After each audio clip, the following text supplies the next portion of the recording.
Hello, welcome. Thank you for joining us on this edition of News 2. I'm Sandra Guman saying happy Friday.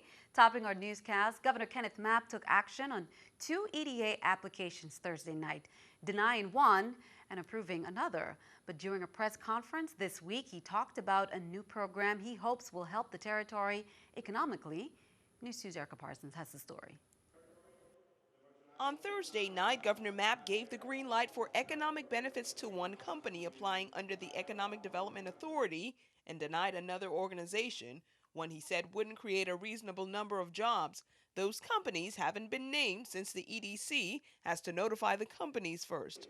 But Mr. Mapp announced Wednesday that he's been in Miami working on another program to spur economic activity. That program is the EB5 investment program. EB5 being a program sponsored by the Department of State, which pretty much provides an opportunity for foreigners to invest in companies, governments, and infrastructure in the United States and receive access to residency and citizenship. The governor says the program has been largely successful in the U.S., where Chinese residents have invested billions of dollars on the mainland. He also touted successes in the Caribbean, mainly in Dominica and St. Kitts. In addition to granting residency to foreign investors, their families can benefit too.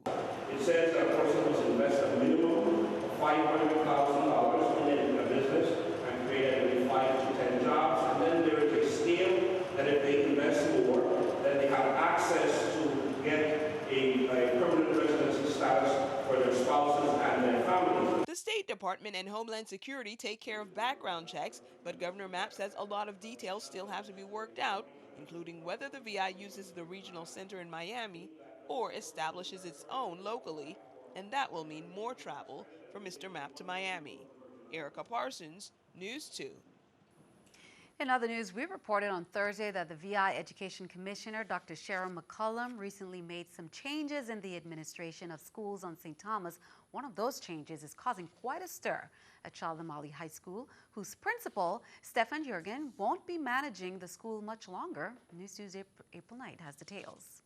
The Charlotte Amalie High School community is in uproar after hearing that their principal, Stefan Jurgen, will be transferred to Ken High. On Wednesday, Education Commissioner Sharon McCullum announced that Jurgen, principal at CAHS for less than a year, will replace Sally Petty as principal of Ivana Eudora Ken High School. The transfer triggered a slew of complaints from parents, teachers, and some students who'd rather keep Jurgen in place. One Charlotte Amalie staff member called it politically motivated. A parent threatened to look into private school for her child if the move is not reversed. McCullum stands firm in her decision, stating in a press release that change can be difficult, but in the end, it's about putting strong school leaders in place. Senator Jean Ford, chairman of the Committee on Education and Workforce Development, has heard of the possible transfers resulting from the restructuring of the education system. According to Senator Ford, his office has not received any official complaints and that he'd certainly investigate if he was presented with valid arguments against Jurgen's transfer. He does encourage the community to look at the bigger picture. I don't get involved in the rivalry between Charlotte Amalie High School, Eudora Ken High School. That might be good in some sense to offer some degree of competition and to try and bring out the best of our students. But I believe, we have got to look, and my responsibility is to look at education on the whole. We often resist change, but we have got to look and see whether or not the change is for the benefit of the entire Virgin Islands. Reporting for News 2, I'm April Knight. And the name of one source in this story is withheld at the request of that particular source. We'll keep you updated on any developments. Delegate to Congress Stacey Plaskett is now part of a select roundtable dealing with renewable energy at the invitation of the Obama administration, and she has high hopes for this new position. I am really hopeful because my understanding is that the Obama administration is going to continue to have these meetings with this group that I'll be a part of to drive sustainable energy in communities throughout the United States. And I believe that this presents an opportunity for us in the Virgin Islands to really drive the administration's interests in those initiatives in the Virgin Islands and the Caribbean. And continuing with education news, the senior high school graduations have pretty much come to an end with the St. Croix Educational Complex rounding out the group. 252 strong accepted their high school diplomas Thursday afternoon before friends, family, and education officials. The class of 2015's top spot was shared by co-valedictorians Bernadine Lacdeo and Sojourner Ferguson. Anaya Ferris was named as the class's salutatorian. Combined, the class has received more than $3 million in scholarships, with more coming in. Meanwhile, a recent graduate from St. Croix Career and Technical Education Center is making a name for himself.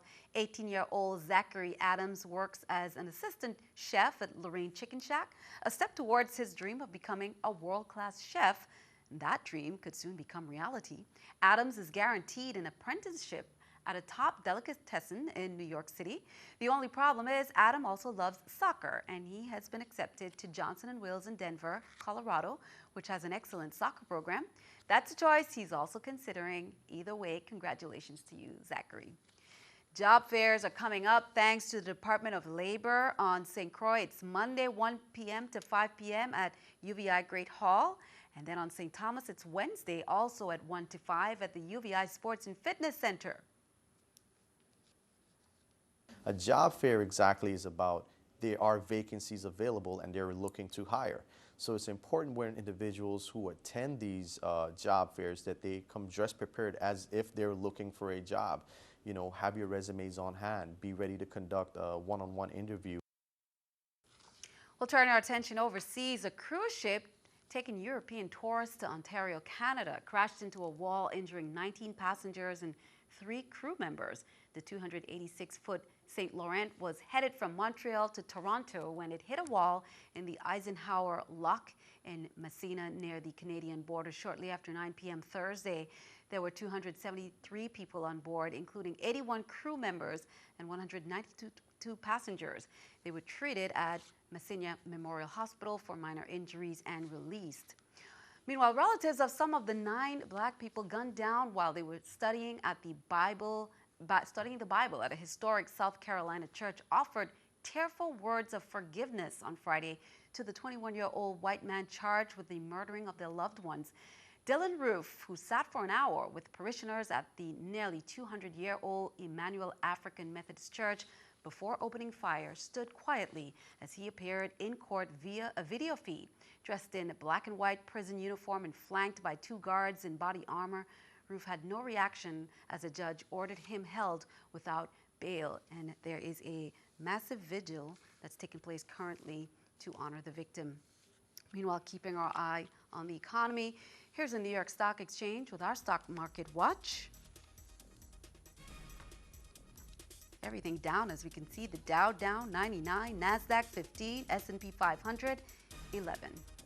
Coming up on News 2, don't forget Dad this weekend. Sunday, June 21st, is Father's Day, and we have some events for you to consider. Also, Sahara dust in our area has led many to the ear, nose, and throat doctors. Some details on a procedure that includes a balloon to ease the discomfort. We'll be right back.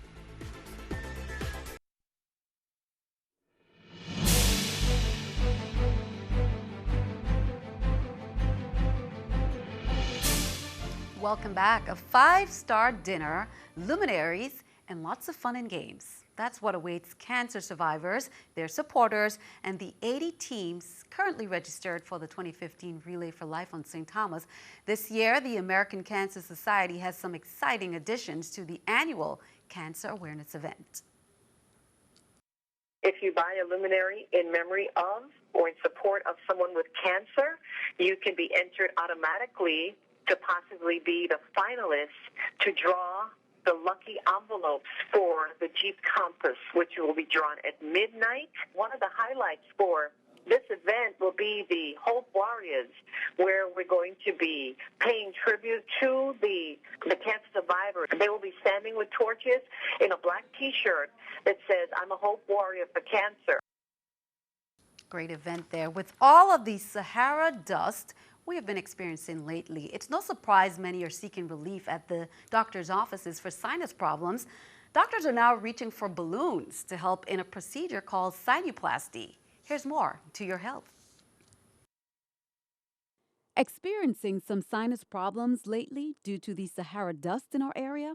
We deal a lot with the Sahara dust, and we deal a lot with the allergies around here. Then you may want to consider sinuplasty. It's fairly new to the island.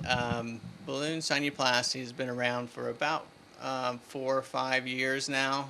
Doctors say it's an effective way to open blocked vessels. People who have nasal allergies sometimes have inflammation and swelling of the sinus cavities along with the allergy component. And so this is termed sinusitis. So people that have just solely allergies don't need this procedure. It's people that have allergy issues combined with multiple other issues such as bacteria in the sinuses, what we call biofilms. All these things come together and make inflammation and swelling of the sinus cavities. Surgeons use balloons to dilate the sinus openings. This is the balloon sinuplasty device. It has a balloon that can be cannulated over a wire here, and it also has a light fiber at the end. So what we do after we get the nose very numb, we take the device under the direct visualization of a camera, we thread it into the nose. Usually the first sinus that we do is the one above the eye. The balloon is inflated and enlarges the sinus opening. This then allows the sinus cavity to drain better. The benefits of sinuplasty? Not having to go to the operating room, not having to have general anesthesia, to be more comfortable, get back at work quicker, all of these sorts of things. And it's not really based on extraction of tissue. The balloon comes out at the end of the procedure and we're done. Well, sinuplasty is not effective in removing nasal polyps or in patients with extensive scarring of their sinus openings. Call the Ear, Nose, and Throat VI for more information. And speaking of the Sahara dust, be sure to tune in to our AccuWeather forecast. Bernie has the latest on the Sahara dust. St. John Festival events are underway. The Queens hit the stage to compete on Saturday, June 20th, 8 p.m. And the contestants are number 1, Kaylee Jackson, contestant number 2, Lakeisha Hendrickson, contestant number 3, Chanel Harney, and contestant number 4, Yaritza Torrado. Contestant number 5, Kaisha Campbell. Now Sunday, it's the food fair and the coronation. That's at 1 p.m. at the Powell Park, as well as the boat races at 3 p.m. in the Cruise Bay Harbor. Looking ahead, the Children's Village opens 6 p.m. June 27th in the VI National Park, as well as the village opening. That's 7 p.m. at the Cruise Bay parking lot. Senator Marvin Blyden, working with the Housing Authority, hosted a pre-Father's Day celebration Friday on St. Croix. It's part of an initiative to recognize fathers. Wallonie Hospital had the blood bank on site, and other local agencies, including Head Start, partnered to help the effort. Blood bank here. We also partnered with VI Care, the Department of Health. We have barbers coming in to do haircuts. Senator Positive Nelson is on his way to come out and give haircuts to our young men and our fathers. So we're just about giving back to the fathers today. And then this evening, we're going to also celebrate the dads. We're going to be giving awards and recognizing our oldest dad in the community. All the grandfathers, godfathers, stepfathers, etc. We want to say Happy Father's Day to you in advance. And we want to say continue guiding the youths the right way, looking out for them. Don't miss the event on St. Thomas. Well, the annual Father's Day weekend celebration in Frenchtown kicks off this evening, and the three-night celebration pays tribute to the territory's fathers and father figures. This year marks the 20th anniversary of the Committee for the Betterment of Carnage. Members work year-round to fundraise in order to host the celebration. Now, an opening ceremony featuring the coronation of Miss Carnage, Takia Joseph, and the ribbon cutting took place earlier this evening. Then the Venomous Poison Band and Spectrum Band.